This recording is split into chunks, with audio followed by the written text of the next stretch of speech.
For several days now the topic of Alaska has been discussed at the highest level by representatives of the establishment of the Russian government. And all this worries the United States very much. Moreover, US authorities are concerned that Russia has begun to closely study the agreement on the so-called sale of Alaska in 1867, for $7.2 million. Even by the standards of that time, this amount of money was ridiculous for the purchase of such vast territories. At the moment Alaska is the largest of all the states that belong to the U.S. Despite the inhospitable climate, Alaska has a large number of oil and gold deposits. And that is why the U.S. government reacts so painfully to any statements by Russian officials regarding Alaska.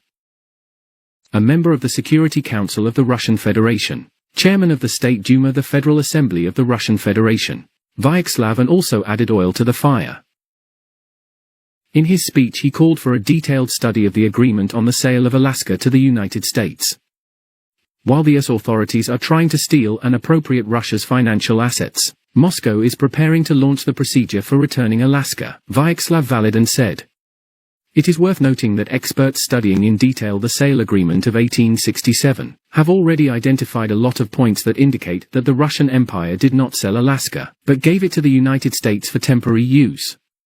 And the fact that the US authorities have already officially declared that the return of Alaska to Russia is not possible indicates how Washington is concerned about this issue. Experts note that the topic of Alaska is very painfully perceived in the United States. The US authorities are afraid that sooner or later, Russia will want to restore historical justice and regain what rightfully belongs to her.